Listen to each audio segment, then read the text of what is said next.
Game on, ladies and gentlemen. Welcome to the Nexus contest, the Nations Cup. So we had one already at the beginning of the year that you all might remember, with some interesting and pretty epic plays, especially with Team Russia, Team France, and a couple of others. UK, obviously, where Ty made a first impression, and then he joined teams like Granite Gaming, now Loba's fan club. But what we're actually looking here right now is just the preliminary. So for a couple of the regions that participate, or a couple of the countries that participate in the Nexus contest, in the Nations Cup, we have only one team, but there's a few where you have two teams. They will fight out a best of 5 to determine which team will then make it into the actual tournament. And there's a couple of other regions, like for example France, who have 4 teams participating, and we're going to determine today, or we're going to start, to find out who is going to be the team that will represent them. And we have, well, France 1 going up against France 2. I gotta say that the first seeded France team is actually pretty strong. I mean, you have Banana H over there, you have Dequaza, Tobos, Masquerade, Xer, a lot of players that you've probably seen if you watch Heroes of the Storm over the years, some of them in really dominant teams these days. There's a couple of other teams that have pretty strong players there, but I can at least tell you that all of these teams that are participating in this have players on Grandmaster level, for whatever that means these days. And we'll find out who is going to take this. It's a full round robin setup, so everybody is playing against everyone, and then we're going to see which team is able to maybe even win all 3 games that they play. Map scores are obviously going to be important here. We might have a bit of a tie where we have to play a final match, but well, we'll cross that bridge when we get there. For now, we're going into map number 1 of our best of 3 series. We have Infernal Shrines popping up and bans on, well, the front line in particular. So ETC already banned out, Johanna banned out. There's a lot of wave clear that's eliminated on the tanks, at least with Johanna. Infernal Shrines, obviously a map where she excels. Alarak and Hanzo banned out, and well, it's time to shine. We're having Banana H, actually in this case, the captain of France 1. And for everybody that is going to ask, Mene is not participating in the French Qualifier because he's fully focused on World of Warcraft Classic these days, at least to my knowledge. So Tobos gets locks in his Vala, so we're having Vala from the get-go locked in as the top assassin here. With a multi-shot build, that isn't really a shocker. She is just absolutely fantastic. You can play her after the buffs 3 months ago, 2 months ago. You can play her now as with a solo healer, solo support. You can do it with more. And whew, things got spicy immediately. Well, what the hell is this? First pick rotation Lucio?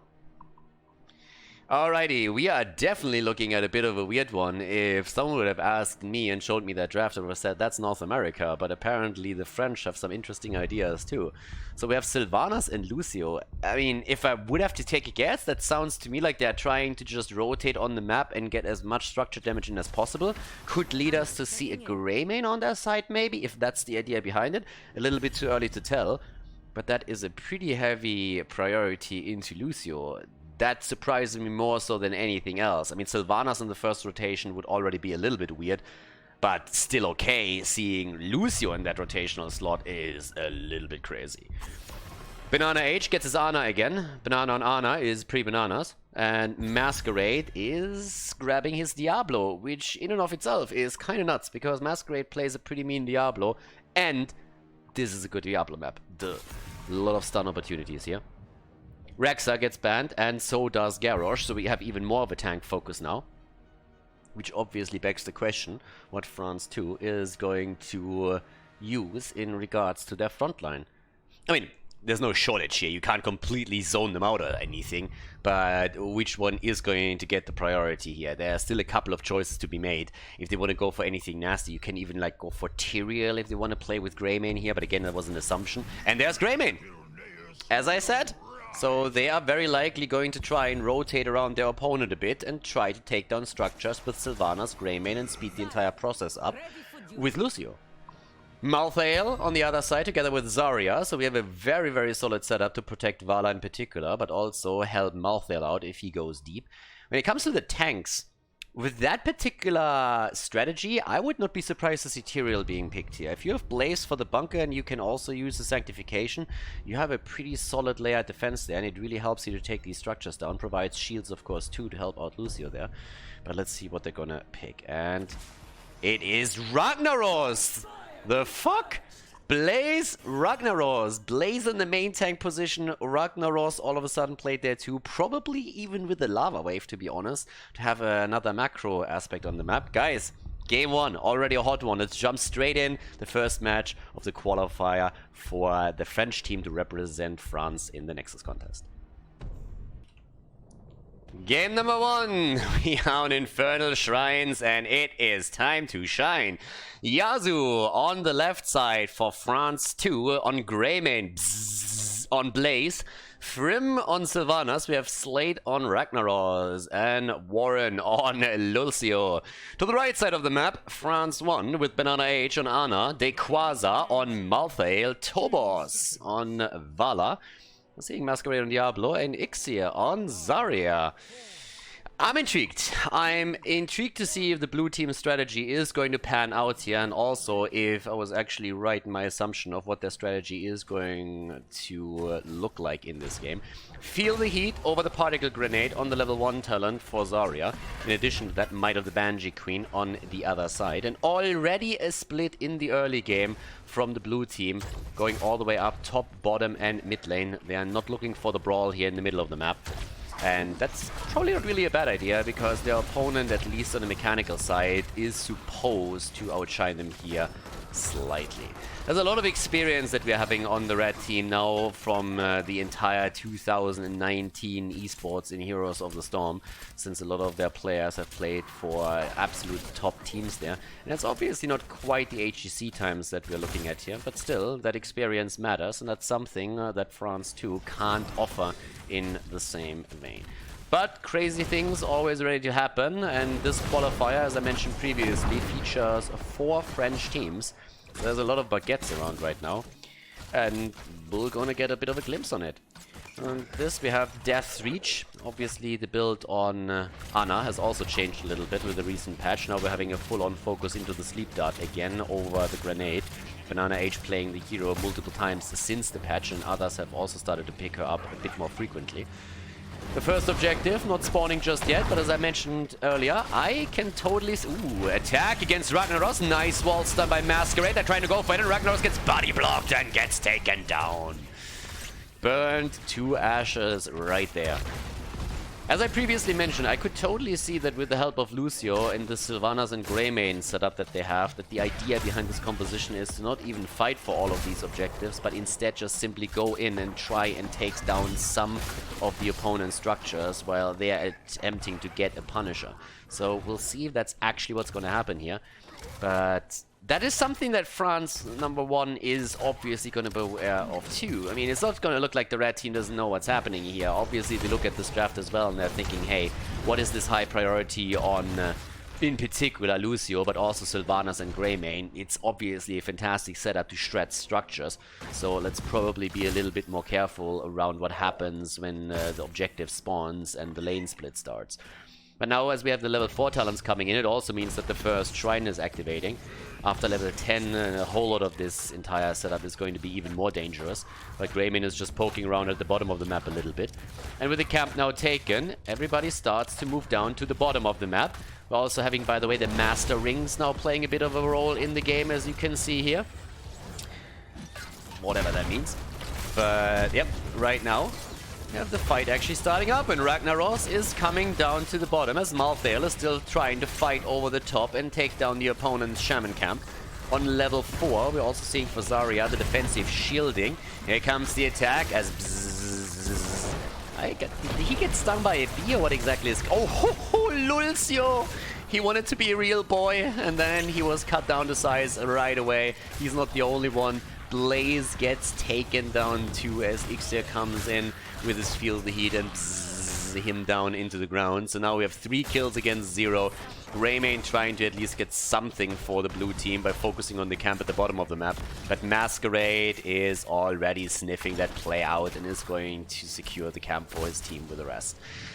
Not off to a good start for France 2. Again, for me personally, huge favorite in this for qualifier is the red team. I think they will go far. They have a really good chance of being the team that represents France in the Nexus contest, in the Nations Cup here. And we'll find out if this is going to work out. There's Ragnaros already, one of the reasons why he can actually be very useful on this map. I mean, okay, let's scratch that. Ragnaros is not really a topic, it's not quite what I wanted to say here.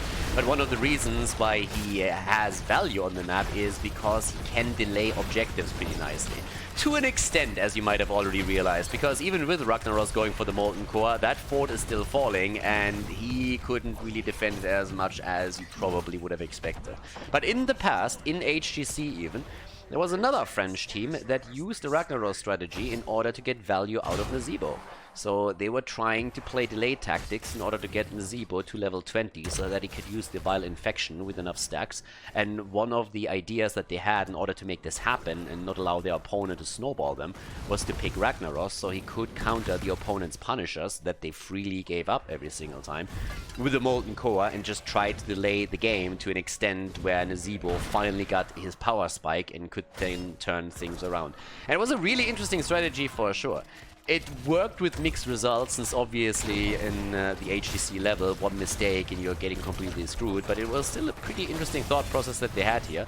And in this game, we're also getting another Ragnaros attempt, but also Ragnaros attacked here immediately. Nice save from Lucio as he poops Diablo out, just as he makes the move here. And with this, we also have on level 7 now the Barbed Shot, Taken 2. In addition to that, the Blistering attacks, even the Wizened Duelist for Greyman. Full on sleeping that, by the way, on Ana. Talked about it a bit earlier, but here you can see it in action again. And also, we're having even more of a spec into the Reaper's Mark. So, Massacre is there, the Wraith Strike, and level 10 abilities. And as you probably guessed already, Tormented Souls. If you go into this particular build and you're just playing around Reaper's Mark and Wraith Strike the entire time, the focus shifts a little bit with Malthael, which is exactly what we're seeing here. This is also where Zarya can then also empower not only Vala, but really help Malthael to get a big push going on those objectives. So it's a pretty nice one to wreck the blue team. And in addition to this, we're obviously seeing Strafe picked into the backline. Level 10 abilities are soon going to be ready for the blue team as well, though. And I honestly expect Lava Wave.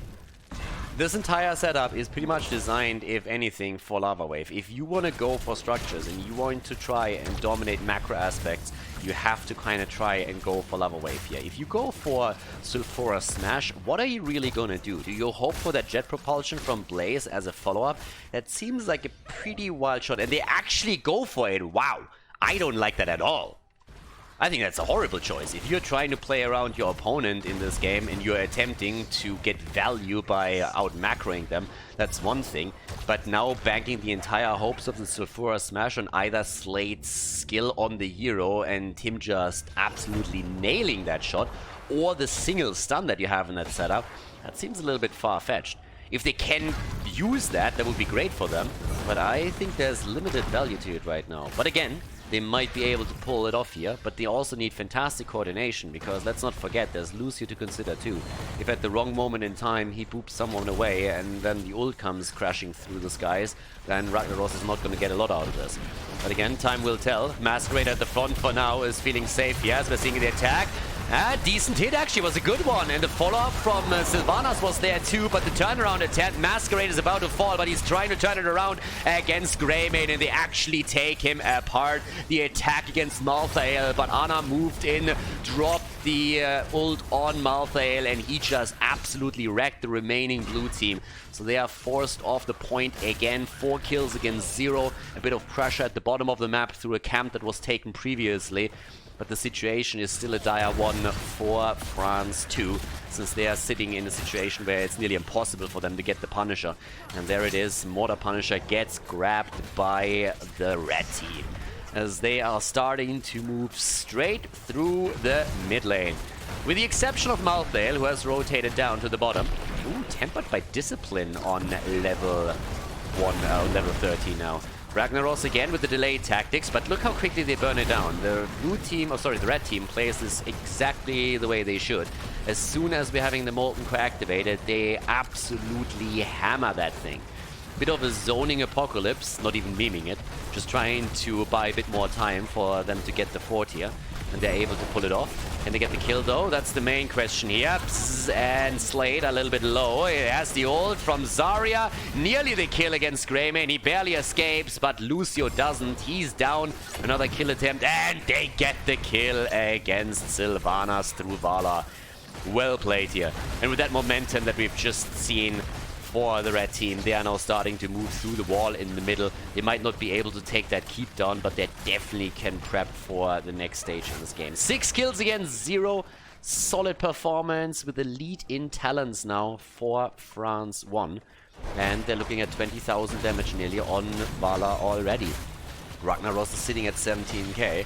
But the one thing that I am still missing is the value out of Sylvanas, Greymane and Lucio. As I said in the draft, with this particular combo, I expected them to try and out-rotate their opponent a bit.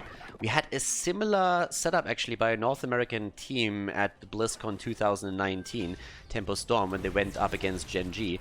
And it wasn't Cursed Hollow, and it didn't quite work out in the end, but I gotta say that they actually played it quite well. And I think they had a chance of winning that particular map. But in this case, we haven't really seen that used in any way. So if that was not the thought process behind this composition, then I'm gonna be absolutely blunt here that I don't quite know what they're trying to do with this. Since this is not really what you would normally see in the European meta on Infernal Shrines. If you want to go for structures, that might be a nice move. There comes the attack as the bunker is on the ground. They're trying to go straight in for the next few kills, and they get one. There's nearly a counter kill, but not quite. A triple happens as the blue team loses 3 more. 9 kills against 0. And with now pretty much a 3-level lead and another talent advantage, we're seeing France 1 crush through the bottom of the map. Eager to go for the keep this time, even looking at a potential additional kill here, which they can't get. And they rotate into the middle instead, apparently. Bit confused of what they were trying to do here. I thought they were just attempting to go for the keep no matter what, but I guess the death timers are a little bit lower than they expected. We have Frost Shot taken for Vala, controlling the opponent a little bit more, and also their movements helps against Lucio's speed, of course, but also there's no real main hit point tank on the other side that would force you to go into Manticore now. But so far they are playing the perfect game pretty much. And, well, haven't really lost anything. Shrine is activating again. We still have another attempt at a kill, but Warren is there with Lucio and boops Diablo back as he's trying to get the connect. And they are just on the run here. Sylvanas was at the bottom of the map, giving a bit more pressure onto that lane, which is going to help eventually, but you look towards the top and you see that we have another Shaman also pushing the top fort, and everybody else is rotating towards the objective, as France 1 is looking for another Punisher, which would be the 3rd one in their hands. And since we have a 3-level lead plus a talent advantage, there's pretty much no way for the blue team to make anything happen here, which is exactly why I would like them, and I would have liked it a little earlier than now, to go for structures instead. They have a fantastic setup to take structures down. They have Sylvanas, they have Greymane, they can find value somewhere else on the map, but it might already be a bit late for that. Stun against Sylvanas. There's Lucio's ult as he comes in. Zarya is countering immediately, and Quasar is already nano boosted as he's jumping into the backline, trying to get the kill here. One is already through, his blaze has been eliminated, and they're getting the kill against Sylvanas just as we see Ragnaros go in for the trade, but he gets burned down quickly and will fall too.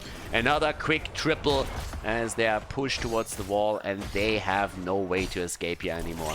France 1 with 12 kills against 0 is dominating here. And this showcases pretty much what other teams will have to prepare for when they enter into the Nations Cup. Always assuming that France 1 can actually make it. And I gotta say, we're not there yet. There's 2 more teams that they obviously have to play, and some of those have really strong players as well. But it shows already a bit the strength that we can expect from France in that Nexus contest, in that Nations Cup. The last time, they made it all the way to the grand final. Not going to spoil anything if somebody wants to actually check it up. The videos of the last Nations Cup and the last Nexus contest are all on YouTube. And there were some insane games, all of it happening at the beginning of the year. In February and March, if I'm not mistaken. Grand final in particular, even with a cast with me and Trixler.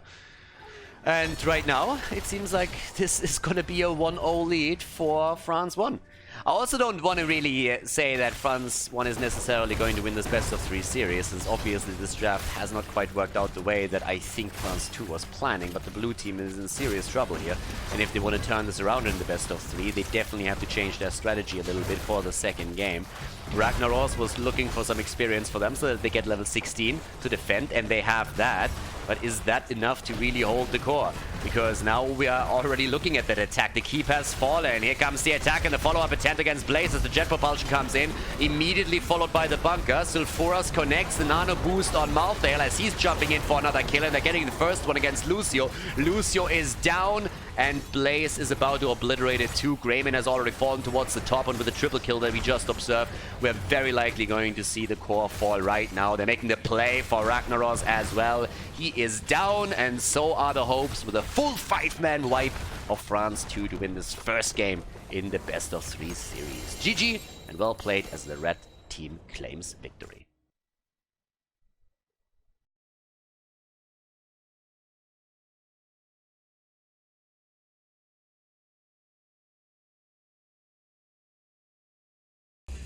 Game number 1 was a bit of a stomp. Perfect game, actually, from France, too.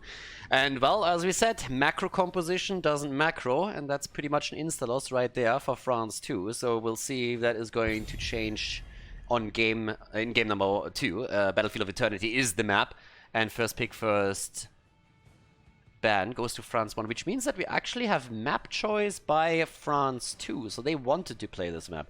Considering their composition in the first game, it's a little bit interesting because, I mean, first of all, they picked a macro composition, but then they didn't macro with it. So now they're picking a map that is more so known for the team fight. So it's pretty much the exact opposite of the draft that they've shown in the previous game.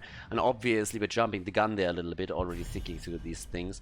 But let's see what happens here. They definitely have to step it up and change their MO, because that didn't quite work out the way that they intended. And again, they're going up against a tough opponent, obviously. As I said, France 1 is my personal favorite to take the spot and represent France in the Nations Cup. But then again, as I mentioned previously, we have 2 more French teams that we will see later in more matches, and those are pretty strong too. But now we have ETC banned again, we have Alarak banned, pretty much the same pattern that we observed on the first map. I would think there's still a couple of picks that are going to be changed, and especially that Johanna ban that we saw in the last time is most likely going to be adjusted. No real reason to ban her out here. She was banned because it was in Infernal Shrines. Now Chen gets banned. Could still see Hanzo being banned out, because as we know, Tobos really likes to play his Hanzo if he gets a chance. And this is another good map for Hanzo, so if France 2 is actually looking about this, then yeah. There were jokes previously, which team is going to surrender first, since we obviously have 2 Frenchies going up against each other. A lot of baguettes here in the game. But then again, I think there was, in game number 1 at least, no doubt who wanted to surrender more. Zarya gets banned out, so no more Zarya shenanigans. Which isn't really bad. I mean, again, Zarya and Garrosh were a combo that was played a lot by especially Granite Gaming in the past, when we just saw the speed barrier on level 4 comboed off with Garrosh so they can flip targets into the back. With Vala it works too. And Tobos goes for an immediately Ming pick. Okay, Hanzo not locked down yet, but here comes that early double pick again. And now I'm intrigued. I want to see what France 2 is going to pull off here.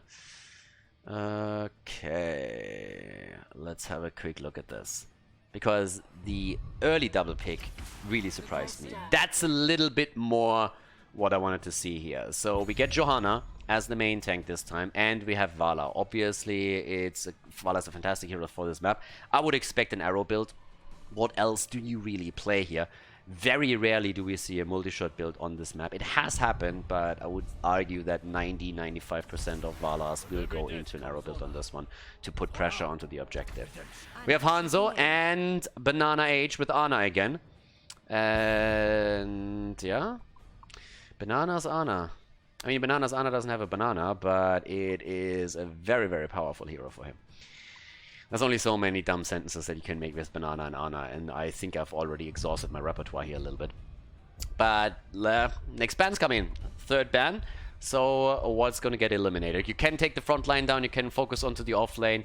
Either one, fine here, and it's Garrosh that gets taken away. Okay.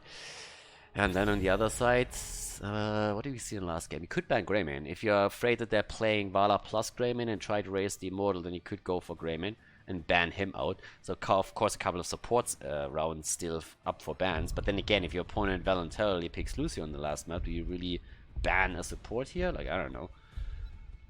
I wouldn't. Or you can ban the offlane, depending on what you want to go for there. And they ban Malfurion. Fair enough. Again, good ban, generally speaking. Obviously, Malfurion is super powerful. He already was a staple in the competitive scene, and Blizzard thought, like, he doesn't get picked often enough in Bronze, so let's buff him a little bit. Choice by Blizzard again. Great decisions. But yeah, so with Malfurion banned out, limiting them. In any other setup, I would have said, yes, go for that support ban. In this case, you can argue they might not have had to go for it. What is this? Honestly, they're telling me this is a French qualifier. I call bullshit right here. This is North America, I've ever seen it. I mean, we have Uther, main tank, Johanna on the offlane. You heard it here first. Kharazim, Uther together with Johanna. What is happening here? Divine Shield on Kharazim as he goes in deep for the kill into the backline. It's getting a little bit bonkers, I gotta say. So, last pick after Mal'Ganis and Blaze were taken. Surprising me, boys. At this point, I'm open to anything. But if I'm mean, then I say the blue team is sniffing the glue a little bit too hard. Or they're watching too much North America. It's one of the two. But their Uther usually is the main tank. So what's gonna happen with this one? We are heading into Sylvanas. Sylvanas and Vala. Alrighty. So game number 2 is set up, and let's see what France 2 can pull off here as they're going up against their countrymen in the second game of this best of 3 series, where France 1 could seal the deal and take a bit of a lead in the round robin that we have here in order to determine the team to represent France in the Nexus contest. The game is on! Yeah, the blue team surprising again with the draft. We have Yasuo on Sylvanas, Slade on Uther, and Frim on Vala with Bzz on Johanna, and Warren on Kharazim. So we actually have the Ragnaros player of the last game now on Uther, the second support.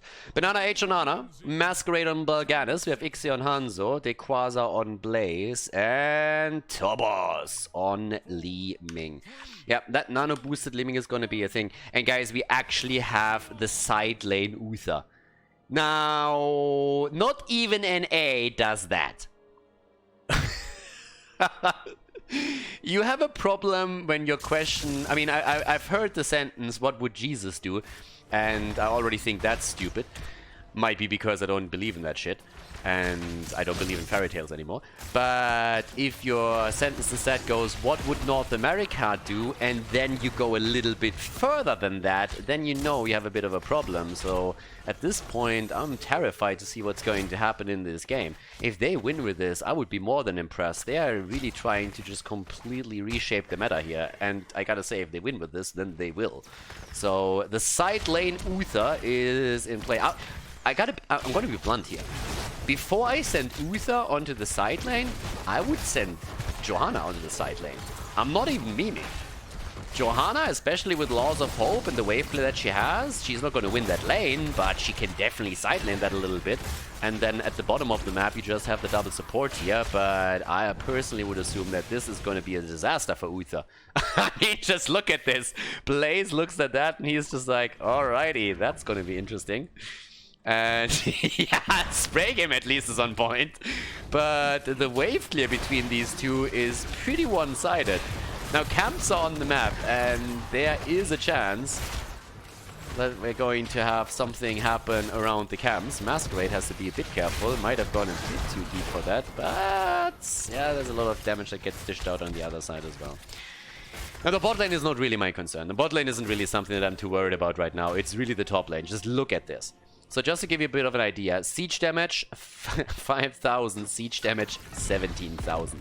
So it's more than tripling the siege damage of Uther at this point, which tells you all that you need to know about the wave clear and the chances of Uther to holding this lane and not outright losing it hardcore against Blaze. And again, I'm not arguing that Johanna would crush Blaze on that lane, but I think she could at least try to hold her own a little bit more and help to maintain the integrity of that wall up here, because now that is going down the drain quickly. On level 1, we have Force Armor. This is something that we see occasionally, since obviously this is a map where you don't get as much access to globes as you get on other maps. With level 4 talents, the arrow build should be continued on Vala, and yep, that's exactly what we're seeing. We're also having, in addition to that, the Holy Shock now taken. And yeah, the longer this at the top lasts, the better for the red team. Alright, bit of a stun coming in against Quasar, but the gate has fallen. One tower is already down to less than half health. So, yep, this is an issue. Once again, we have the objective coming in. A bit of a setup here against Masquerade for just a moment, but he's already coming through the Nightcore again. Here comes the attack. No talent take on Li Ming just yet. Where's the dominance when you need it? There we have it. And the kill against Uther. Poor Uther. First they put him onto the side lane against Blaze, and then they sacrifice him like the pawn he is. That's what happens when you abandon Snowman all the time. But Warren and his boys are not giving up on this one just yet. But of course we're having now Hanzo starting to do his thing with a level 4 talent. Blaze is at the bottom of the map dealing with the Shaman camp that has been claimed by France too earlier than that. Down here the attacks keep coming as Banana H from the distance is attacking. And I feel like I, at this point, have to also put a little bit of perspective to all of this. As I mentioned previously, there's 4 teams that participate in the French Qualifier, and my favorite is France 1. But I also gotta say, France 2 is not the second seed. It's just the name and the way that they registered for this. They are probably the weakest of the 4 teams that we're seeing in this qualifier for France. So just so that you guys have a bit of an idea, as mentioned previously, there are some really strong teams that will contest that spot that France 1 is trying to grab here. Uther is dead again, but we have a counter kill. And that's the first kill in this entire best of 3 series for the blue team. So they get at least one. Hanzo is down. The problem is that the objective has by now also been taken. But it was a lot closer than I thought. It was actually a lot closer. Vala was doing a huge amount of damage there. So they're fighting back. It's a bit of a weird composition that they have, and it's a very sustainable one with the double support that they're running, but they are fighting back into this. And at the bottom of the map, with the push coming on the Immortal, you now have at least a quick defense against it, so this one shouldn't really do a whole lot. It's one of the reasons why the red team isn't even trying. They're going straight towards the top, and they're saying, wow, that wall's open. Let's go and take the last tower down, eliminate at least the fountain, but let's see if we can get a bit more out of this one. Level 7 talent on both sides, Vala with a repeating arrow. Plus, in addition to that, Calamity. And the fountain isn't eliminated. So the blue team is holding on to this. You look at experience, you look at kills, they're not really doing too bad yet. Question is what happens when the level 10 abilities drop into the hands of the teams, because that's usually when, if there is a big skill difference between the players or between the coordination of the teams, level 10 is normally when this is going to become a bit more transparent. So we'll see how that works out. Top lane, there's another camp grabbed. Obviously adds to the experience that we now have, and especially in the mercenary experience, they're just slightly ahead. But since the shaman camps were taken on both sides, not as far ahead as you would guess. But down to the bottom of the map, we still have our... I am a little bit afraid to call it our solo laners, because Uther is still trying to deal with Blaze, and that's not helpful. Yeah, Vala, you gotta be careful, girl. Alright, Vala in trouble. Johanna with the iron skin still moving through. But as you can tell, Quasar is just continuing the same job that he has done previously. He is racking Uther on that side lane. And I'm not going to be tired to show the siege damage on the 2 heroes. By now, 20,000 on Johanna. We have 44,000 on Blaze. And Uther, ding, ding, ding, ding, ding, ding, ding, on 19,000. So he has half the siege damage that we're seeing from Quasar being on the solo lane here. Objective is spawning again. Experience is quite similar, so an opportunity. And actually 7 stacks for Vala. So she is stacking a little bit harder here, which will empower her push with the Monster Hunter against the Immortal. And they're going to try and get her into position for this. Kills would be nice right now. They're already looking at the setup. Here comes the attack. Uther's in trouble. Gets the heal. Double support will obviously give them a lot of sustain here, but they are struggling and they are getting pushed into a corner here with Uther getting caught again and taken down. Uther dead. the attacks against Sylvanas, and it seems like Yasuo is going to be the second victim here, or not. Oh, jumps away just as Hanzo is trying to get the hit in. Instead, they're focusing the attention towards Johanna and are able to get the second kill secured. The objective also already suffering a lot, and this is going to be a halftime show for the red team. As they're grabbing their heroic abilities, in addition to that, the nano boost for Jaina. Oh my god, what? Come on, guys. Combustion, the memes are real. Combustion is taken in this game. Let's see if they can combo that, maybe with an Hanzo arrow. In addition to it, though, we have now the nano boost here, and that's something that Li Ming is going to be very happy about. Said Jaina there for a second, I don't even know why. Obviously, it was Li Ming that I was talking about, the mage on their lineup. But we also have the attack towards the top now, with the Immortal nearly on 100% shield. This is going to hurt. Uther has taken the bot lane again, and with the heroic abilities on the opponent's side, we get 7-sided strike, and we have Divine Storm ready. Vala goes for Strafe. There's quite a few interrupts against her, so Freem has to be really careful about the timing of Strafe here. Bit of a fight as Uther rotates top to help the team out. Here comes the ult already as a setup. And Blaze from the side with the jet propulsion, and it's time for combustion, baby! But that happens when you don't take bunker. Down he goes, and they get the kill against Li Ming, and they get the kill against Ana. And guess what? Ixia, who got the nano boost, is eventually going to die as well. You can run, baby, but you can't hide. There's the hammer, gets dropped, and that is pretty much a full team wipe with the exception of Melganas. They got the fort, but they lost 4 heroes. And that's exactly what you get for not picking bunker. Exactly that.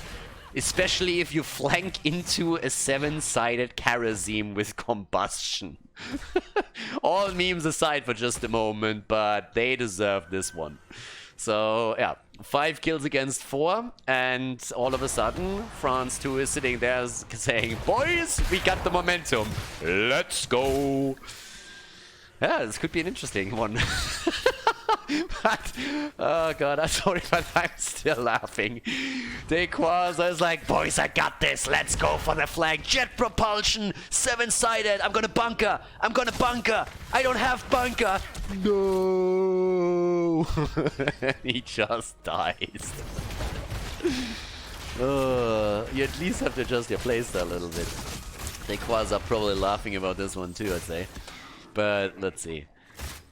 It's especially glorious because he has the Master Ring on his Blaze right now. That makes it even better.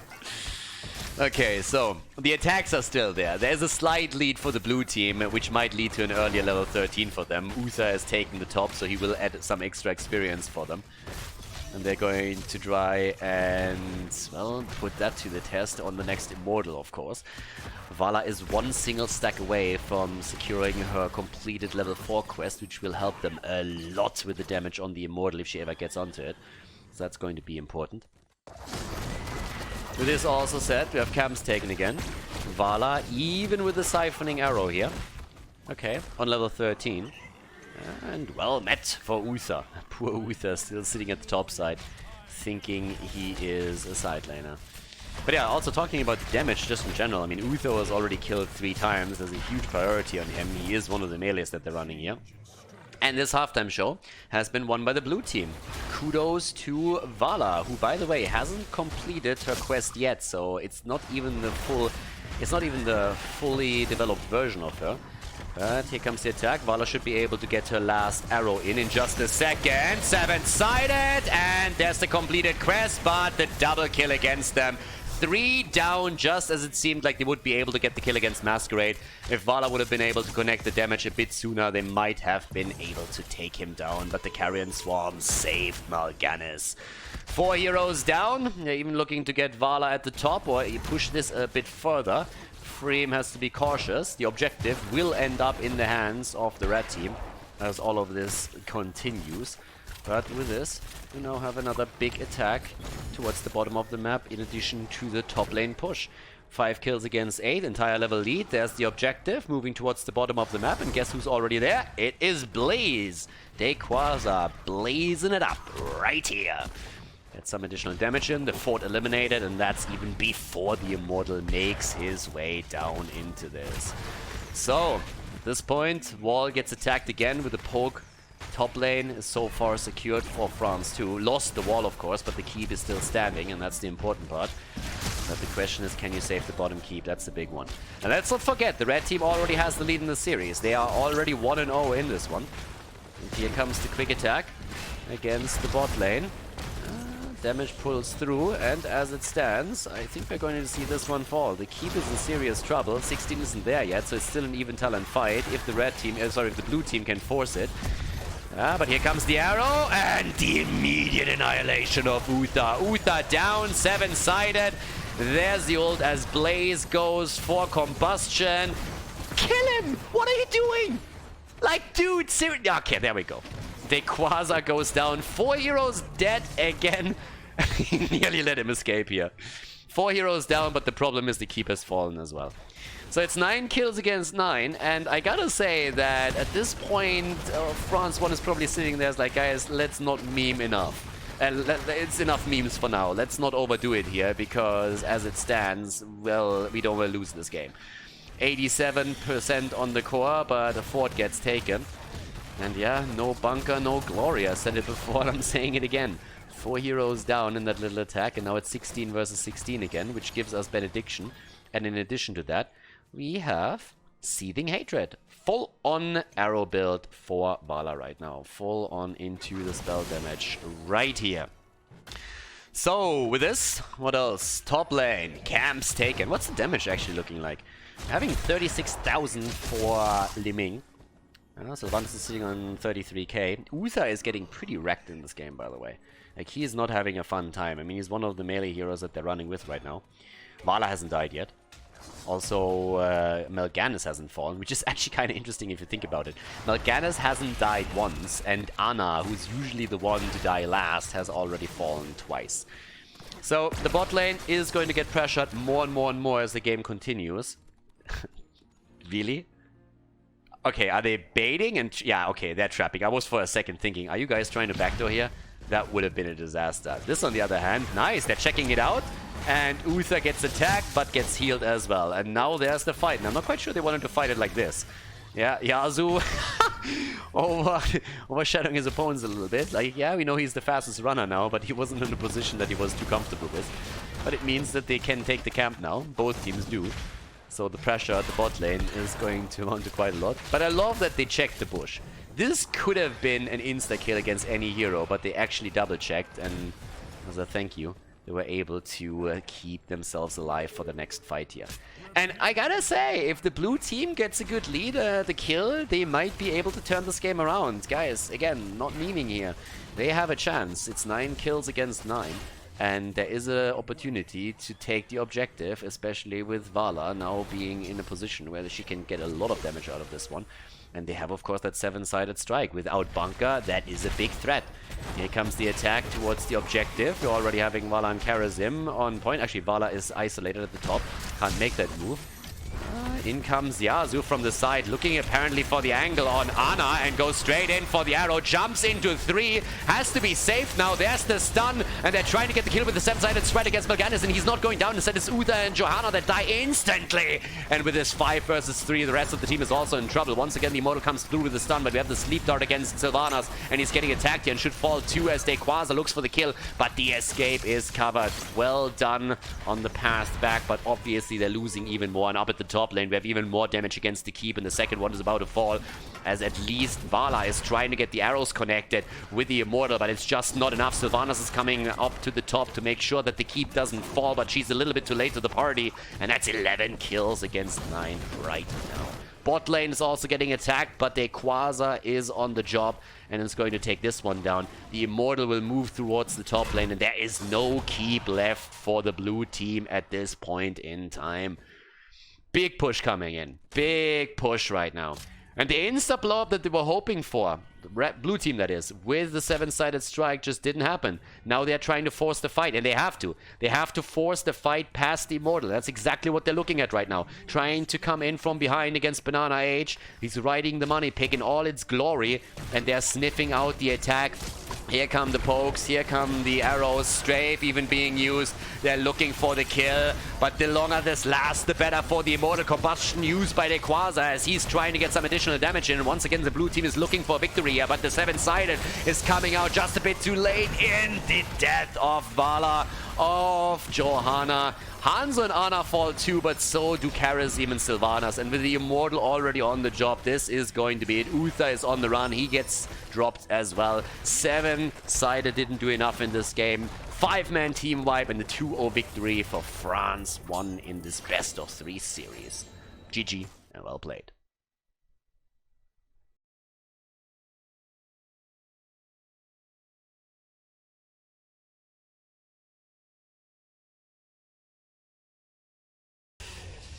Game number 1.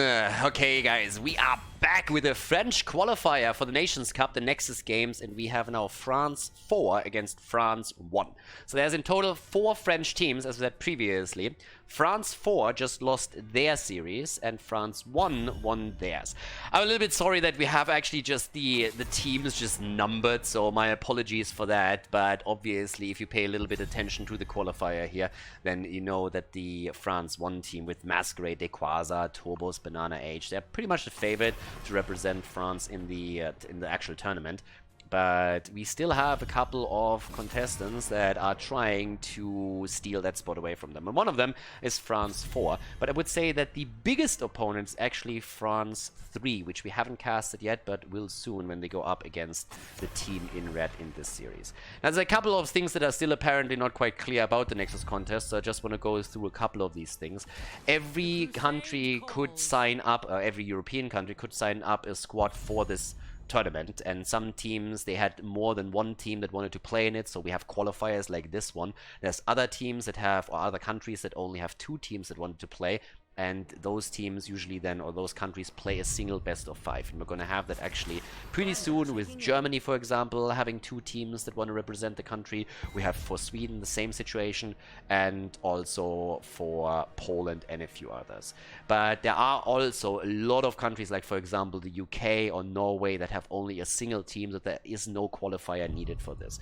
And we're heading later on into the group stage of the actual tournament, just so that you guys have a little bit of an idea there, what's going on there and where we actually are with this.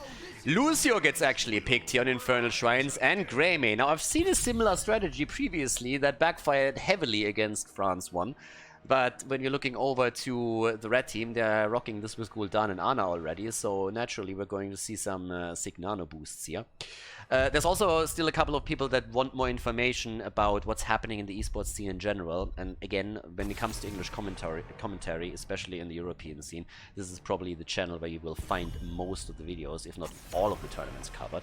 But if you're more interested in dates and stuff, you can also go to Liquipedia and look in the Heroes of the Storm section and check that out. Google is your friend there. Right, well, with the third bands, we have now Diablo and Hanzo eliminated from this one. And the French are memeing me today. We actually get D.Va now being picked. So the memes are full on at this point. We've seen a previous series which wasn't really played, I would say, all in earnest, because we had Gazlo in there. It was a bit of a meme setup. But now we're having D.Va and Balganis taken. Okay, she's here to win. Let's see if she can actually pull that off. And also, what are we getting from France 4? Because the last time I saw Lucio and Greymane on this map, I actually called right from the get-go that they're trying to macro play it a bit. And as it turned out, the team didn't execute that too well. Maybe France 4 is a bit better on that end. They now have Leoric on the side lane. And Kel'Thas gets played too. It's a decent map for Kel'Thas, even though he's not a regular pick in Europe. And, well, Malthael comes through for France 1. So a lot of protection for Gul'dan in the backline. And with this, ladies and gentlemen, map number 1 in this best of 3 series at the French qualifier for the Nations Cup. Let's head straight into it and see which team takes the lead in this best of 3 series. Game number 1, Infernal Shrines. On the left side, we have Sky on Lucio, Dreifer on Kel'Thas, Jalop on Johanna, Wee on Greymane. Definitely not the way you pronounce that, but every single time I see the name, I'm like, wee! And Abla on Leoric. On the right side of the map, France 1 with Banana H. On Ana, we have Ixia on Diva. Masquerade on Mal'Ganis. Dequaza on Malthael. And Tobos on Gul'dan. Okay, Diva with Rushdown on level 1. Make Diva great again. And it worries me if someone plays Diva and has actually a Diva Master Ring. Blizzard introducing that into the game is definitely exposing some guilty pleasures, I would say, from certain players, and this is definitely one of them. So right now we are with Infernal Shrines, our first map set as Talons, obviously the Mana Addict on level 1. As fun as it might be sometimes to go Convection when you're playing Quick Match or ARAM in an actual game where you want to win, it's always beneficial if you go into Real Talent there. Talking Real Talents, they're actually starting to fight over here already. And the red team is getting... Ooh, actually in this case it's Diva who has a bit of a problem. Defense Matrix still active, and he gets away with 20 HP. Okay, fair enough. The heals are there. Ana is looking for the Pew Pew. And Banana H is continuing this with his Sleep Dart build after the recent patch. So, you've seen in the previous game already a different setup for Malthael, and I would actually say that France 1 is playing the exact same style here, as they are going into Death's Reach on level 1. It's not going to be Last Rites, but instead we are going to get the Tormented Soul, which also gives an additional target for Ana with a nano boost. Not necessarily do you have to go into Gul'dan for this one, but you have a second target with Malthael. They played it with, well, Zarya the last game, which obviously gives even more sustain to that hero. But a nano boosted Malthael can be a big problem for an opponent's team if he goes into that, in the Tormented Soul. So we'll see how that works out. Masquerade gets attacked, but is able to claw his way out of there. Felt claws for now. And yeah, there is a bit of aggression, of course, from the red team as they're trying to boost around the map with Lucio and set something up. But talking about setting something up, ooh, they set that one up for Gul'dan. Tobos with 11 stacks now. A bit low, and Banana H is just pew-pewing as much as he can. Still, a bit more aggression right from the beginning. Level 4 Talons come in. First objective, by the way, is going to spawn bot side. And after we've now seen the Winged Guard, we also have the Fueled by Torment for him. And get through this on Diva. And again, Diva, you have a little bit of Shrine control that you can get with that. We obviously have, thanks to the level 3 talent, now also a pretty good chance for her to just get Greymane under control in this game if they really need to go for that. So, at the same time, top lane, we're having Malthael in position, and as the Shrine is activating, the two teams are also attempting to time the Shaman camp with it, especially since the entire objective is at the bottom of the map. If someone stays top long enough in order to take the opponent's camp down, then you can get value through that. Level 4 on Malthael, now with the Black Harvest. So, yep, Tormented Souls becoming more and more realistic as a talent choice on level 10 for France 1. Camps taken on both sides, and here's the attack. And Diva, of course, with the defense matrix, is now going to try and control the approach of the blue team as much as they can. Attack is incoming, and Leo is starting to make his way down to the bottom of the map. Ixia is a bit low, has to be cautious, could still use the bomb, of course. And Malthael, ooh, Khaldor's actually getting the drop here. As they're starting to make the play with Khaldor's applying Living Bomb after Living Bomb. But the lead in objective is on the side of the red team. 21 against 14, 15. Still the big fight over this. And the AoE of Tobos on Gul'dan is giving the lead to France 1. Khaldor's could, of course, chip in. But currently they're retreating and realizing that they won't be able to win the first one at least. So it seems a safe one for the red team to claim here. Punisher number 1 in their hands. Bit of a little skirmish between the two up at the top. As we're having Daikwaza starting to take down the Shaman camp here just before the wall takes 2 serious damage. It's more so a question of what's going to happen down at the bottom of the map now. As we're having coming through for Diva, level 7 talents ready for both teams, and that gives us again Massacre, just the same as it did in the last series that the two teams played here. So now, as the attack with also full focus into the Flame Strike build. Burn Flesh already secured, so Pyromaniac is going to come in as the level 13 choice for the cooldown reduction, and then the double Flame Strike on level 16. Anything else would be a bit of a surprise. Camps still claim, but there's not a single kill in this game just yet. This is one of those that you have to definitely take a little bit more serious. France 1 wants to obviously crush that qualifier as quickly as they can, not end up in a tie situation against anyone here. So a victory for them would be the desired outcome. But there's definitely a lot of the teams that we have in the French qualifiers that are still having hopes of maybe tying with them and forcing a direct match against them in the last attempt to secure that spot. Already, Tobo's in a position where he could get a lot of stacks for his ult, for his level 1, but there's the kill against Lulcio. And we could see even more stacks coming through for Tobos. He's sitting at 22. There's the explosion that doesn't do anything, but they get the kill against Khaldor regardless, and he might not be the only one. Greymane also eliminated by Malthael in the meantime, and Leo dies, which means we have a quad kill for the red team and a solid leading experience as they're making their way down to the bottom fort to drop the first outer ring structure of their opponent. Nicely done. Very well done here. So with this, we now look at 22 stacks for Golan. Sleep Dart, and that could be another kill. And they just don't get it, maybe? Nope. It was a close call, though. If that level 10 ability would have been ready, then it would have definitely been the second kill against Lucio. But either way, we're looking at a situation where Tormented Souls, as predicted, has been picked. D.Va goes into the big shot. And we have them with 4 kills against 0, an entire level lead, a lot of momentum that they can build now. And they go for camps as much as they can to get a slight advantage here. Sky has to be really careful. If he gets caught again by Masquerade, if he gets put to sleep here and Ana comes in for a second follow-up CC, then it's very likely going to be a kill against them. Especially since Horrify can of course be dropped too, if need be. They take the fountain down in the middle. Next objective spawns top side, by the way. Tobo's still eating a little bit of damage. Just barely not spreading it over to Banana H, which in and of itself was also important. But, well, there we go. In the mid lane, the attack right here. And, well, ults. Sound barrier? Any surprises? I don't really see anything coming that would really shock me. Phoenix gets taken and the Blessed Shield. So we're not seeing any kind of jumping Johanna. But we have a little bit of an Admiral Akbar moment here. Oh no. It was a trap, but nobody triggered it. So in this case, they didn't even attempt to make the play. Camp gets taken. Shaman Camp once more. That means that we're now having a bit of a focus onto the top lane as the objective spawns, but the blue team has a slight lead into it. D.Va is still busying herself with Leo in the middle, and the rest of the team is making the approach towards the top here. So, the French are starting to go for the attack towards the top. And, well, the one thing that we can be sure about is that Leo is going to age into this game like fine wine once he gets the Buried Alive. But at this point, he's obviously going to be a bit of a sacrificial lamb if it need be.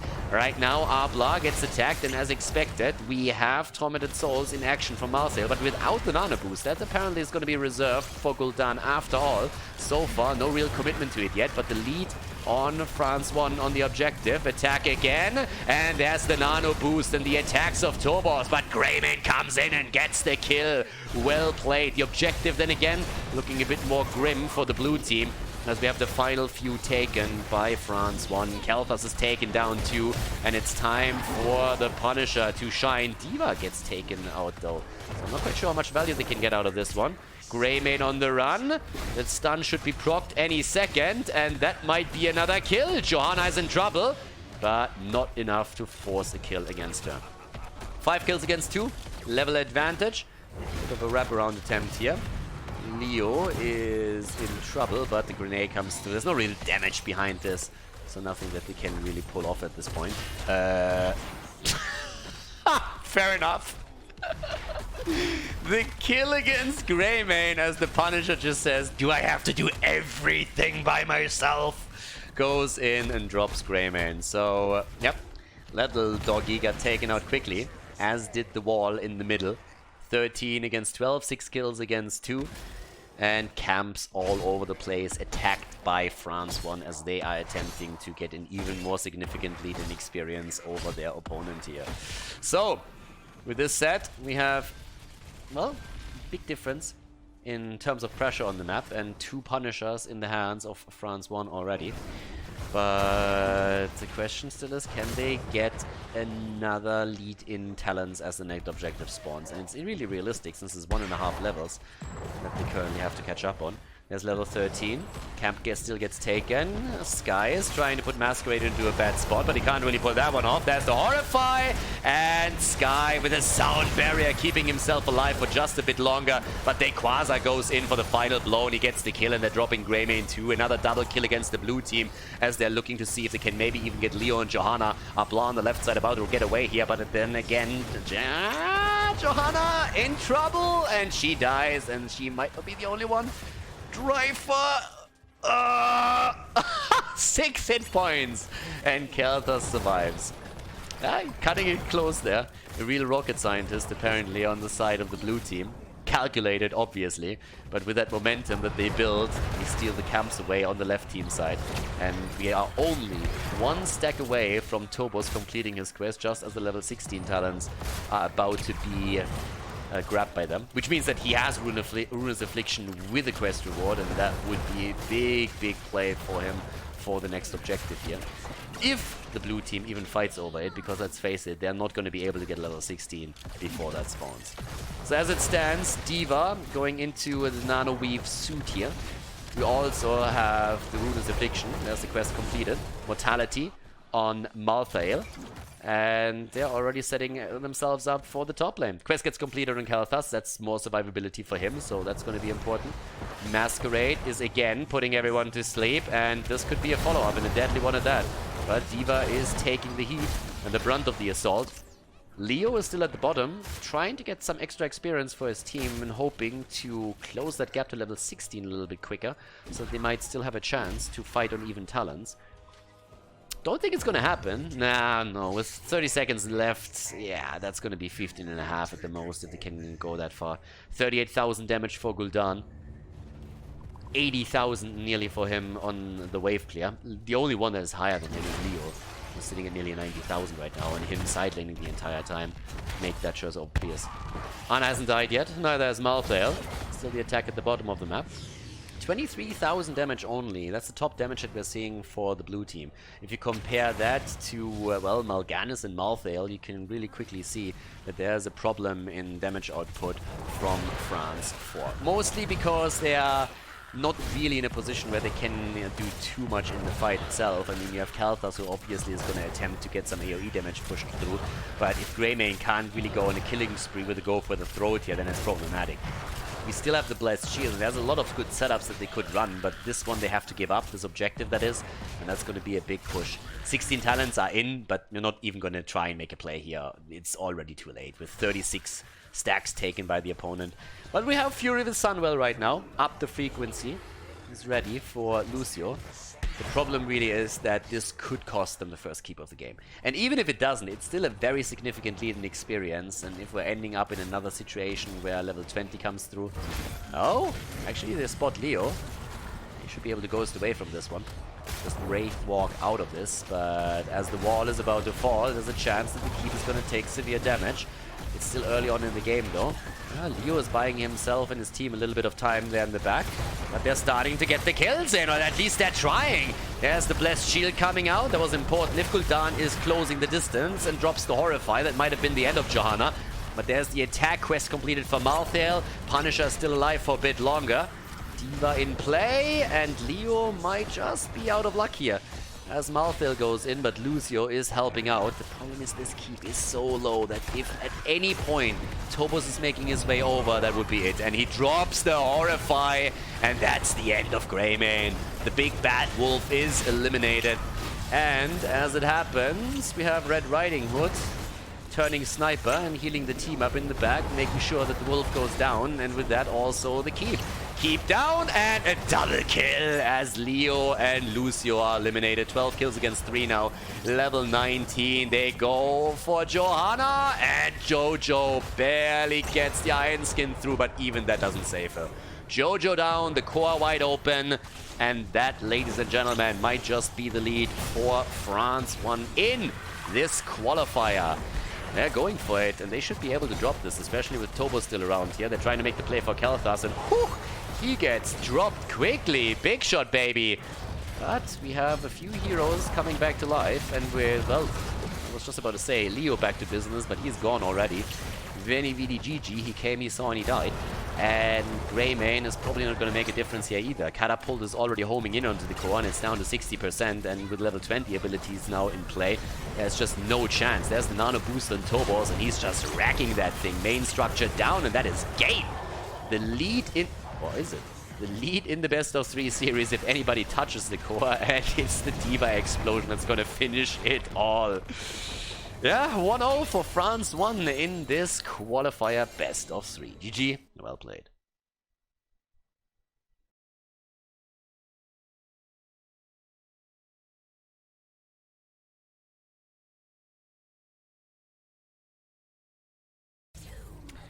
Game number 2, Tomb of the Spider Queen, the second map in the best of 3 series, everybody. Alright. France won, looking strong in the series once again. They won their previous match. And honestly, I personally think that from the 4 teams that are playing, as noted before, they are probably the favorites. But their biggest challenge is yet to come. In the next series that they play, no matter how this one ends, they will face off against France 3. And that is probably their biggest competition in this entire qualifier. So we'll see what France 4 can do here. Even a map win against France 1 would of course be changing the standings a little bit in this round robin mini tournament that we have to determine which team will represent France in the Nexus contest, aka the Nations Cup. But, well, maybe they can even pull something off here. The team is not horrible by any means. There's a lot of known players on the blue team side too. But as obviously was noted by some people already, France 1 is pretty much washed up without the Germans.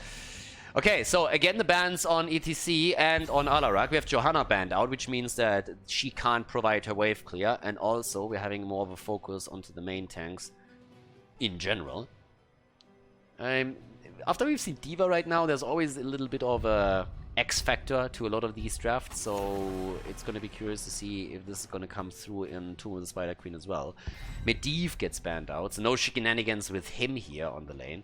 But when it comes to first picks, what are we going to get now? It's almost for me a little bit weird, because we're coming from casting the top teams in Europe in general, with Granite Gaming, now the Laubers Fan Club and others, into a qualifier where you have a bit more of a focus on preference picks and not necessarily just that deep of a hero pool that a lot of the top teams in Europe have right now. But this is obviously some of the better teams in this qualifier, but it's always changing the priority on a lot of these picks. I mean, previously we had in a first rotation, for example, Lucio and Sylvanas being picked and other heroes.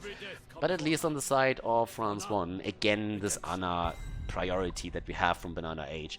And honestly, in the past, he prioritized Ana to an extent where the hero was banned out against him continuously. Right now we're not seeing this, but I could definitely see that happen in the future again. And there it is. Garrosh and Zarya. This is a combo that we've seen for the first time, I want to say, from Granite Gaming. And the thought process behind it is that with, I mean, outside of Zarya obviously also being a great second support, so to say, for Vala herself. But if you go into the level 4 speed barrier, then Garrosh is just so much faster that he can pretty much walk up to any target on the other side and throw the hero into the team for a quick kill. And that's the thought process behind this. It's one of the reasons why Malfurion gets banned out right now. Because in a different scenario, you might have more so looked towards Rhaegar for a ban, because he provides more wave clear on the map and is also pretty good on the camps to take them. But Malfurion was recently also buffed, even though he was already incredibly strong on the highest level of play. But with this setup, you want to avoid that Garrosh can throw someone into a route from Malfurion and allow for an easy kill against that target, since it's already annoying enough going up against this. With Mal'Ganis being played several times by France 1, this is one of the reasons why we see it come through as his third ban now from France 4, the blue team. But let's actually see how this is going to be dealt with by the red team. Now, Ana obviously has a couple of tools that she can use too with the Sleeping Dart, but let's not forget that on level 4 for Garrosh, we also have Indomitable. Okay, the Swiffer action is coming as the Janitor is entering the frame. Leoric on the bot lane and Junkrat. So displacement is already an option for France 1 to deal a little bit with this, and also if there is a target that gets thrown in, to kind of destroy the synergy on the side of the blue team, which is going to be super important as well. To round the draft out now, though, for France 4, as they're trying to tie this series, Tyrande and Thrall. Now, Tyrande, that means that you are not going to have any cleanse until level 16, but at the same time, with Tyrande and Thrall, you have now lockdown that you've been missing previously because Malfurion was banned out, so they make a bit of a trade-off. Tyrande doesn't really play that much anymore. It's usually Rhaegar, Anna, and Malfurion that we're looking at. Occasional other picks depending on the map. But in this case, they want to get these kills after a Garrosh throw. That's why Zarya has been paired off with Garrosh. Final pick. And it's Yrel. Yrel main tank for Masquerade with the Leo at the side. So they're really looking at this placement to make sure that Garrosh is not going to get these kills set up for his team. Alright guys, we are ready and good to go. Let's jump in and see if with the mobility and the displacement, France 1 can take their opponent down and make this a 2-0 victory, or if France 4 is forcing the third game of the series. Game number 2 in our best of 3 series at the French Qualifier with Sky on Tyrande, Dreifer on Vala, Jelab on Garrosh, Ui on Zarya, and Abla on Thrall. Yeah, and on the right side of the map, we have the red team with Banana H on Ana, Tobos on Hanzo, Masquerade on Yrel, Dequaza on Leo, and Ixir on Junkrat. Definitely a bit of a different setup for the red team now that they're playing with Yrel as the main tank. Now, Diablo would have still been an option here, of course. Several other tanks as well. But Yrel has displacement of her own. She has a decent heroic ability to deal with any kind of insta-blow-up attempts from France 4.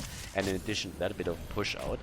And I think at this point they're still willing to also risk a little bit more. I'm honestly wondering if we're going to see more of these strategies when we're heading into the actual tournament in the group stage. Or if this is something that is going to be reserved for the qualifiers. Level 4, as I said before, is going to be important for Zarya for the extra speed that she will grant, well, Vala and Garrosh, but in Garrosh's case it's more so to set these kills up. Attack towards the top, and the rotation is already happening towards the bottom of the map with the 2 solo laners taking their spot.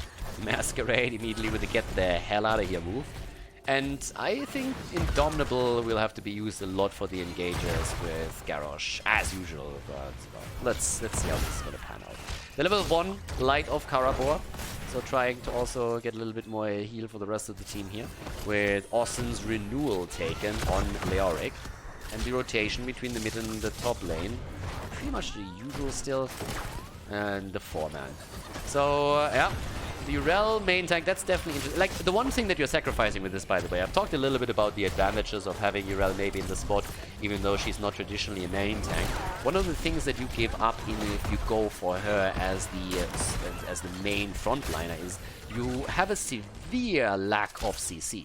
There's displacement ready aplenty on the red team side, but they don't have any CCs. Those are usually, this is usually something you see on the main tank.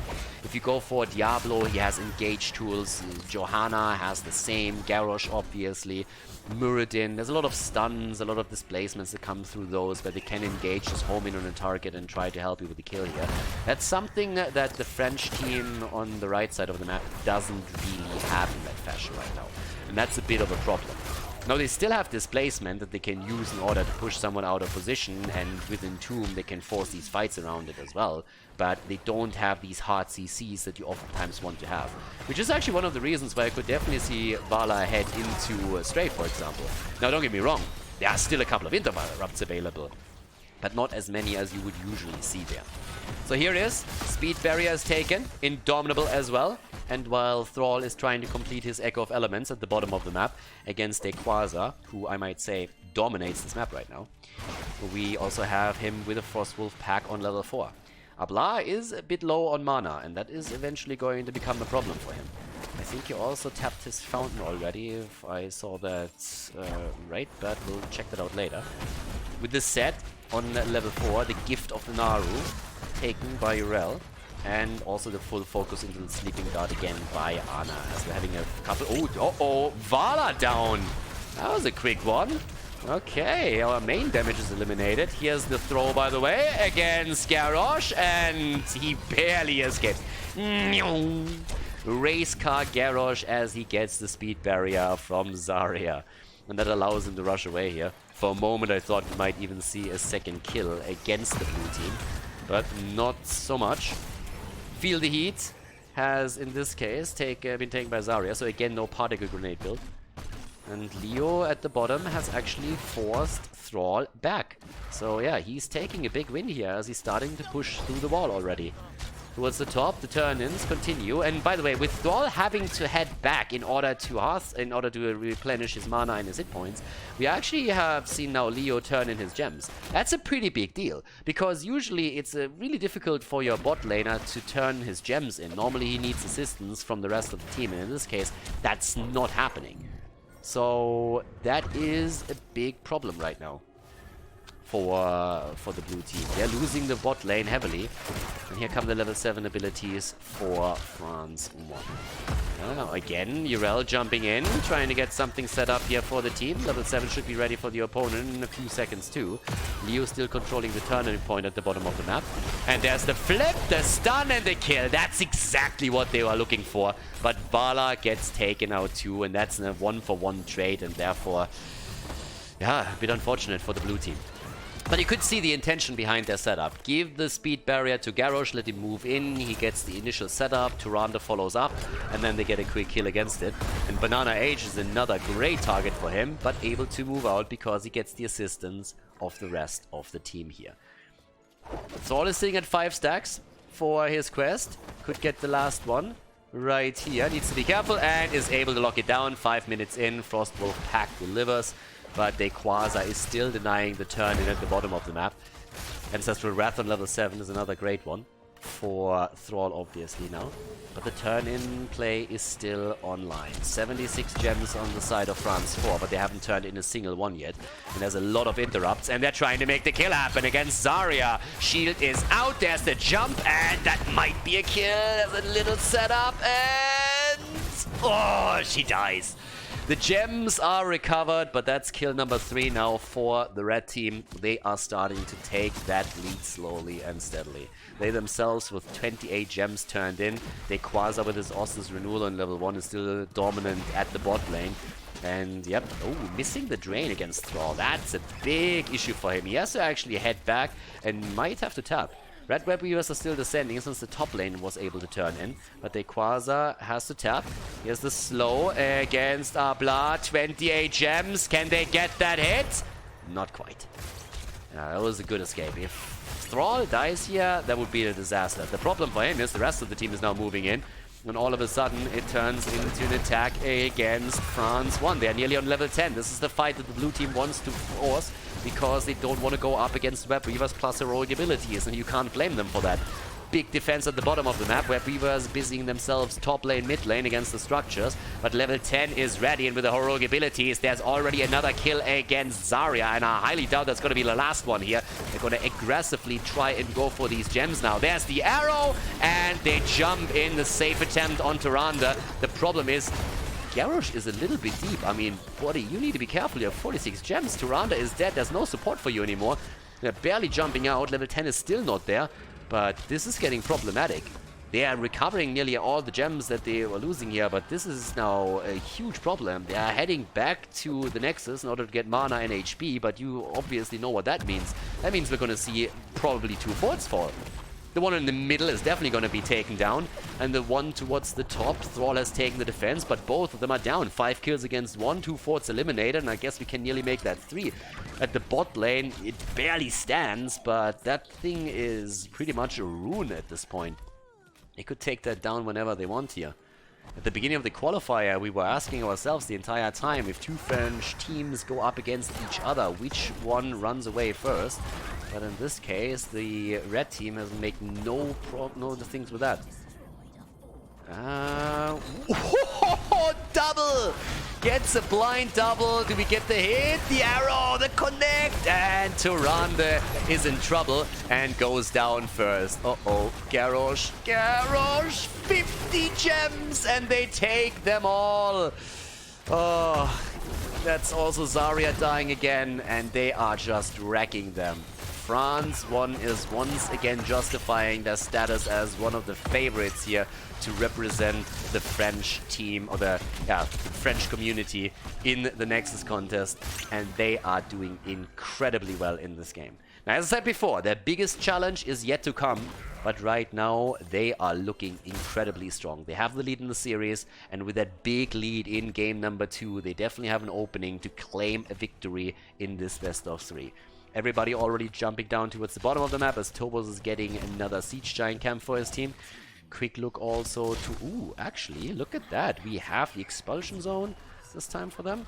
And we have the Rain of Vengeance. Maybe with that they can make a couple of plays here. Talking about making plays, Red Web Weavers are descending again. Level 13 talents give another big lead to the red team. They have a talent advantage, they have a 2-level advantage. Big lead also in the damage department, especially on Hanzo. And the attempt for kills again, this time against Garrosh. Quasar gets attacked, and Garrosh is in a world of pain right now. Expulsion Zone, but the main tank is gone. There's the Entomb. Oh my god, Entomb into an arrow. That's the end of Vala. Zarya is dead too. 11 kills against 1, and the Web Weavers, they're not kidding around in this game.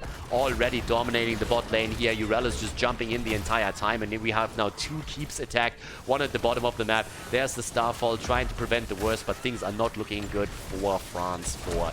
They lost against France 3 earlier on already, but in this case, it just seems like the red team is not giving them a chance to redeem themselves. Yeah, these guys are just absolutely crushing this. It's like hot butter through French cheese as they are moving through lane after lane. The bottom keep is about to fall. The one in the middle is gonna suffer the same fate, and this could be the end of the game already. There's the kill against Turande. She is down. The Web Weaver still pushing through. Garrosh falls. Top lane is also getting attacked. The keep there will fall as well. And it's another death of Thrall as we are seeing the core about to be taken down. This is an absolute disaster, and it showcases once the strength of the red team as we have an undisputed 2-0 victory for France 1 in this best of 3 of the qualifier. GG. And well played as the favorite takes the W.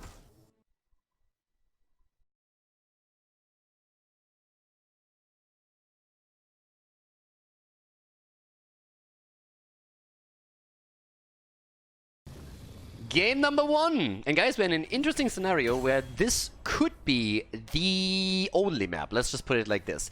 So we are actually in the final match, or well, let's put it like this. We are potentially in the final series of the French qualifier for the Nations Cup, the Nexus contest. And we have now France 1 going up against France 3. And as I highlighted previously, in my personal opinion, this is the biggest challenge for France 1, who so far have played a flawless qualifier. I mean, they've taken down both of their previous opponents with a 2-0.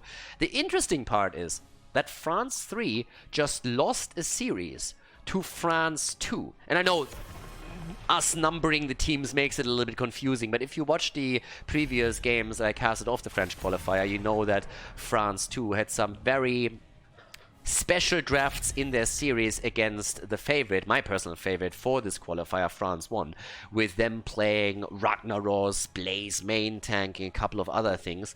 And they won against France 3. They actually took this with the 2-1 victory, which leaves us in a very odd spot, because right now, if France 1 takes one map in this series, it means that they win, that they are the #1 spot. They win. They represent France in the Nations Cup. So at that point, it's also up to them and their opponent if they want to play out the entire series. So depending on how this goes, we could end up with only playing one map. We could end up with 2 maps. We could end up with 3. It's really not that easy to say right now. So it's a little bit of a flexible situation that we have. Also, just in case that you didn't know that, the Le Yule account on the red team side is actually Kieva. That's one of the reasons why we're seeing Samuro banned out this quickly. And Vala as the first pick for Tobos as we're coming in with this. Dragonshire is this time our first map in the series. But yeah, it's going to be interesting to see who is going to qualify. Just a general reminder, there are certain countries in the entire tournament that have only one team that signed up for it. Best players got together, said, okay, we want to play as a 5-man. Therefore, they didn't even need a qualifier. Other countries have only 2 teams that signed up. Those teams will play a best of 5 to determine which team represents the country in the Nations Cup. Good examples would be Poland, Sweden, and Germany. We are going to look at those qualifiers in just a few days. But for the French community, since the tournament is actually even hosted by mostly French organizers, we have 4 teams that signed up for this. This is why we have this little mini tournament. And we have ETC for Masquerade plus Zarya in the lineup for France 1. So that's a pretty good setup for them. Actually, ETC got banned out multiple times now in this tournament already, against Masquerade and others. With Junkrat and Rhaegar, we are seeing France 3 with pretty good heroes for camps, which is obviously a huge priority on Dragonshy. You have 3 Bruiser camps, plus also the Siege Giants. And this is way more the, way more the draft line that I expected. This France 3 actually played Gazlo in some of the previous games, and one of those games took place on Dragonshire. But they also memed around a whole lot. I actually think that there is a realistic chance that the reason why they lost to their former opponent was because they memed a little bit too hard at the beginning, lost the map then, and all of a sudden found themselves in a situation on the 3rd map where they played also Diva, where they realized, hey, our opponent might take it. And it was incredibly close, but they still lost. So they might have out-memed themselves there a little bit. We'll see how it goes. Falsa gets banned, so at least in this case, no global on the top line. There's obviously a few globals still around if you want to go into the Haka. With Chen being banned out and Rexa banned, Samuro banned too. There's a big focus onto the top lane and the one-on-one. And now we have Kira taken and Tracer. Alright, Tracer in, Kira gets played too. And let's have a look at this. There's the last 2 picks for France 1, but it looks more and more like we're actually having a little bit of a try-hard mode right now for the red team. Well, we haven't seen the last pick yet, so should probably go a little bit slow on that comment. But it seems like they're trying way harder now with the setup that they have. The Haka gets taken, which means that we're gonna have a single range damage DPS. Ooh, and Brightwing! Alright, they play Trashwing in this game. They go for a double global with... I mean, again, you have already the shields on Zarya, so that makes a little bit up for Brightwing's lack of being able to support properly. But you have the double global with this, so if they want to play a macro game, they can definitely do that right now. And they could use Disengage with Emerald Wind if they want to go down that path, if there is a collapse onto Vala. In addition to this, last pick, and it is Gazlo. They go again for him. They go again for the guy with the paper bag. Ladies and gentlemen, the meme is real. We have Gazlo, I guess, main tank? Like, I don't even know what to say about this. But with that, we're having our little action up. Brightwing obviously also adding the polymorph, which is the biggest asset that she brings to the table here. But let's head in. Dragonshire. Let's see who takes it. Game number 1, and well, let's be honest, it could be the only one in this series. Over to the left side, we have France 1, the favorites in all of this, with Tobos on Vala, Banana H on Brightwing, we have Masquerade on ETC, Dequaz on Dehaka, and Ixir on Zarya. To the right side, France 3, again embracing the meme with Ewa on Rhaegar. We have Kolios on Kira, Hirkior on Gazlo, Eternity on Junkrat, and Kirva on Tracer. So, the one thing that Brightwing definitely adds to this draft is Polymorph. That's great against Kira and also quite solid against Tracer herself. So that's definitely good tools for them. Standard builds so far for Kira with the maximum effort on level 1. But definitely an interesting setup that we're now having unfold in front of us. To the bottom of the map, ETC is currently sitting tight there, maybe a little bit too... Oh, honestly, like, that might even be a kill. Barely dodging out on that. Brightwing coming in to help out too. But yeah, as the red team is looking for massive aggression, they find it against Zarya. The problem is there might be a counter kill, but the slide doesn't connect, and with 70 HP, Tracer moves away. Okay, so right now, the main question is, of course, what can Gazlo contribute? We don't have a main tank, by the way. I still have to highlight that a little bit. So we have Gazlo as the more or less the main tank eventually, I suppose. Going into his laser setup here again towards the top. Level 1 this time with a Scratomatic Smelter. Bit of a slide down to the bottom. But as the game continues, we'll really see how much that combo that is being played by the red team can contest this, because outside of them snowballing it, I think they're gonna have some problems in the later stages of this game. Okay, Siege Giants get attacked now too. And they are heavily aggressive. I mean, seriously, they are full on going for that. And at the end of the day, I would say wasting quite a bit of time trying to get a camp that they can't really go for. Top lane, Gazlo is claimed. Junkrat is claiming the one at the bottom of the map. Brightwing is still sitting in the middle, but the rest of the red team is making a rotation towards the bot lane to take a fight in the 4 versus 3 situation, which they are trying to get. So at this point, we have the kill against Tracer. It was a nice setup here. And we are also looking, I was about to say, at a potential second kill, but Masquerade didn't have the slide ready to set something up for the team here. They're going for the night camp at the bottom of the map, whereas Gazlo is still trying to hold on towards the top. Give him the clamps! And the Gaz Lord is probably going to get quite a bit of value against the top lane. The only question... I mean, really, my problem with this entire setup that the red team has is mostly that they're not running a single tank. And in the early stages of the game, that might not pose a problem for them. But as the game continues, I would be quite shocked if they would be able to still sustain themselves through a big fight, especially with their opponent running Zarya for extra shields in addition to Brightwing, plus the main support in the game, who is ETC after he completes Prop. And yeah, the polymorph bot here is going to make sure that Tracer is never getting too cheeky. Same is also true for Kolios on Kira. Whenever she moves in, she is going to get polymorphed into the ground and then eliminated. But yeah, embrace the memes. France 3 has been doing this quite a bit, as you would expect, honestly, from Kieva's team. I mean, let's be real for a second here.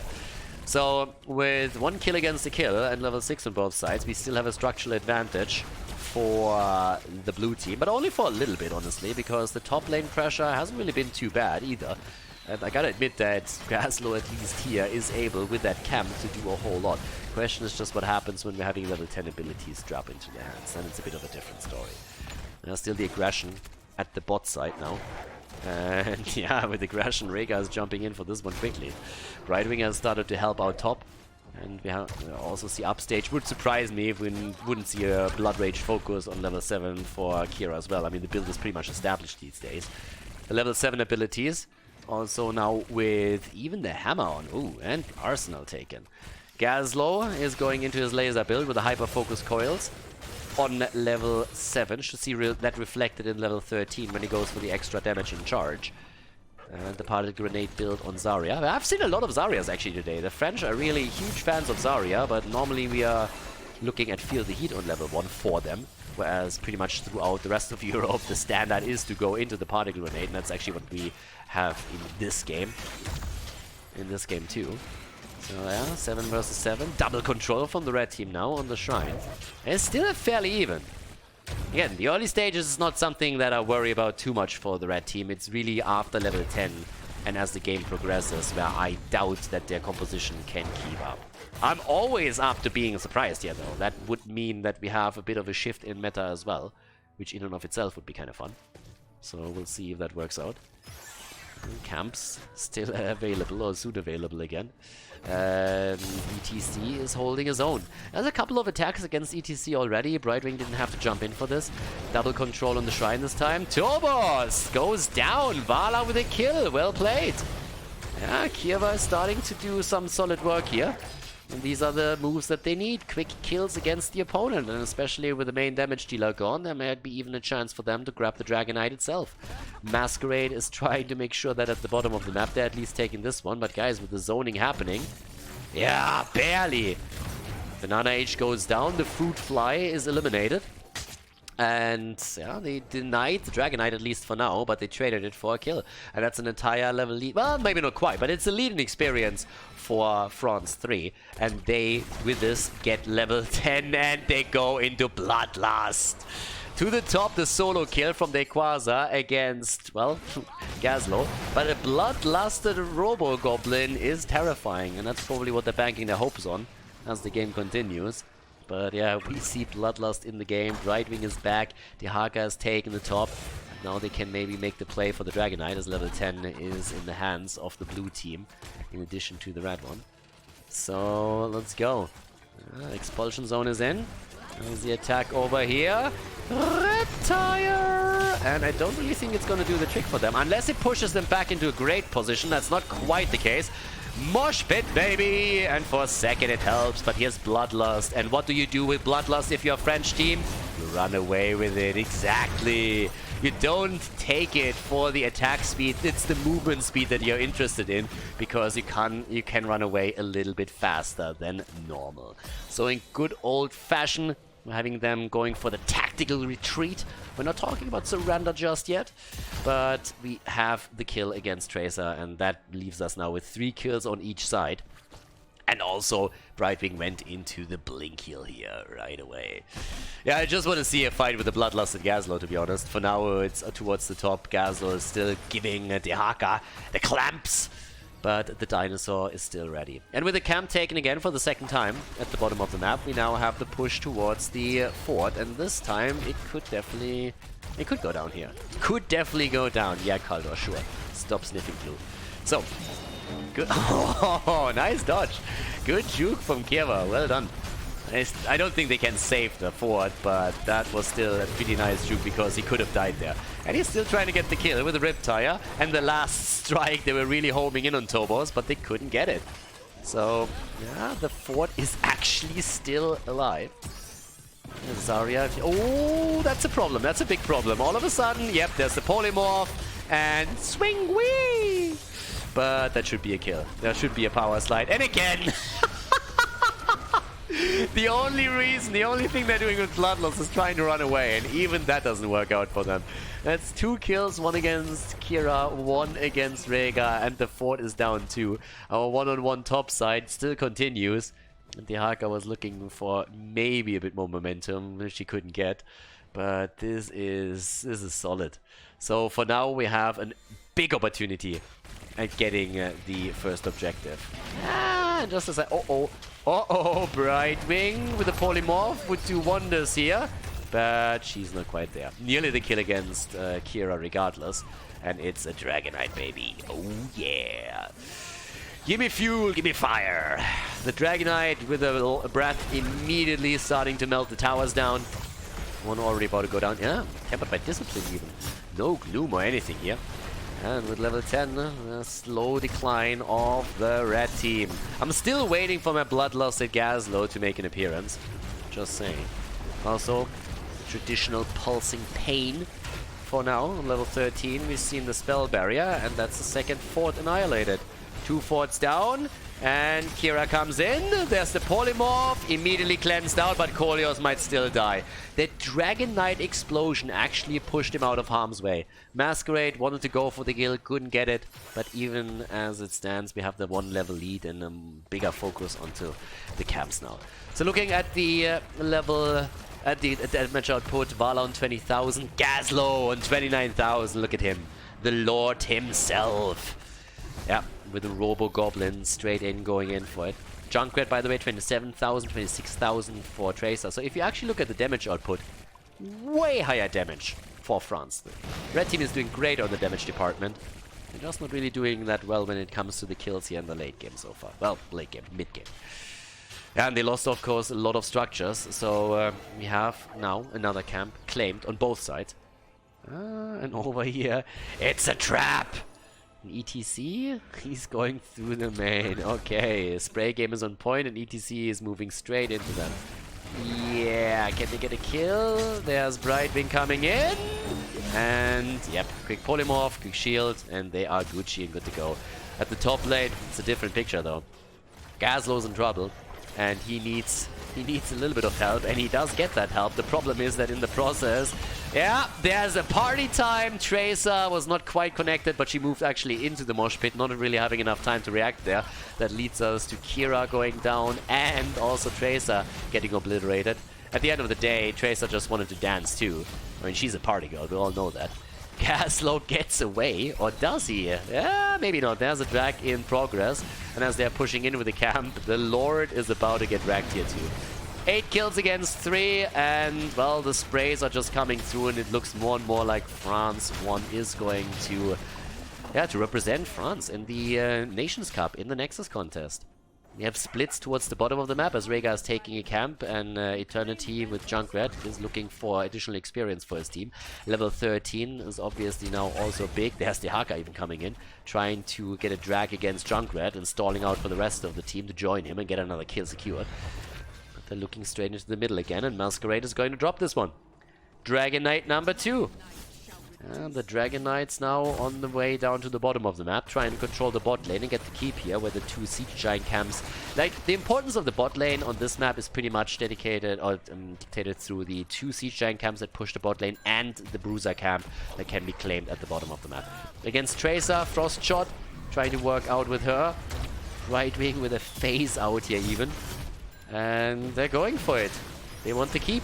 The Goblin with a Goblin Fusioner. So Gazlo is now in a position where he can get a lot of laser damage through and start poking from a distance as well. Quite nicely. It's good damage here, and he's getting exactly that through. But we have Brightwing, we have ETC with Procro completed, and we also see Zarya here. So there's a lot of sustain that they have. And with the keep annihilated, we at least have 16 versus 16, so that gives France 3 maybe a chance here. Tracer gets kicked in the butt as the Dragon Knight kicks her out of the frame. And they're going for the fight again. And Rhaegar in a bit of trouble. Where's my bloodlusted goblin? Kira down, and there we go. Give him the clamps, baby. Give him the clamps. The mosh pit is there, but at least a kill against Zarya. Not even that is happening. Gazlo is down, and this, ladies and gentlemen, is going to be Game 1, the lead, the win for France 1, the blue team. They will represent France in the Nexus contest in the Nations Cup. Congratulations, fantastic performance from them throughout the entire tournament as they take the victory on Dragonshire against France 3. GG and well played.